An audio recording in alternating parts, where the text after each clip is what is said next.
Do you agree that the judiciary is a co-equal branch of government and it is your obligation as a member of the executive branch to honor decisions made by the highest court of the land? Yes or no, Secretary? We are Yes. abiding by all federal judges' orders, So absolutely. yes, it's a co-equal branch of government. Okay, well, let me ask you a follow-up question to that. Do you agree that Congress is a co-equal branch of government and it is your obligation as a member of the executive branch to honor legislation and appropriations duly authorized by Congress? Yes or no? Yes, that's why Thank I'm you. thrilled to work Well, for let a me ask you the president that is follow-up question enforcing here, the because I laws. have a lot of them. Do you agree that Article 1 of the Constitution gives Congress the power of the purse? Yes or no? Yes, that is a And duty do you of believe Congress that, to be let me able ask to you another appropriate follow-up, it's funds. just yes or no. Do you believe you have the power to disregard congressional appropriations and unilaterally repurpose funds that have been duly appropriated by Congress? Yes or no?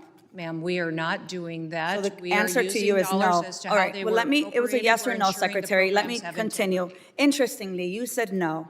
But since you've been Secretary, you have repeatedly disregarded the law. You have illegally impounded funds that Congress appropriated and that your branch of government must implement pursuant to the law.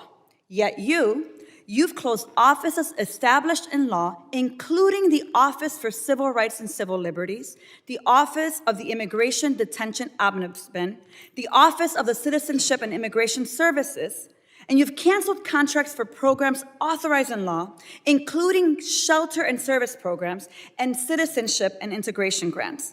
You've obstructed and roughed up members of this committee as they attempted to conduct congressional oversight, and then you vilified them. But my question is, if they were so bad, why were they allowed to go in after to conduct oversight? Let me just continue. You redirected funds to terrorize our communities. You created taxpayer-funded political propaganda campaigns to terrorize families and children who don't sleep at night because of the terror of those commercials that you are putting out there. You hold sick, disrespectful press conferences in my state where, let me be clear, you are not welcome. You corruptly used emergency authority to avoid procurement to make Trump's private prison donors richer by directing $45 billion for them to expand ICE detention centers. You defunded work to address real threats to the homeland, all while you pursued college newspaper editors, labor leaders, and even a Harvard scientist who failed to declare frog embryos at the airport.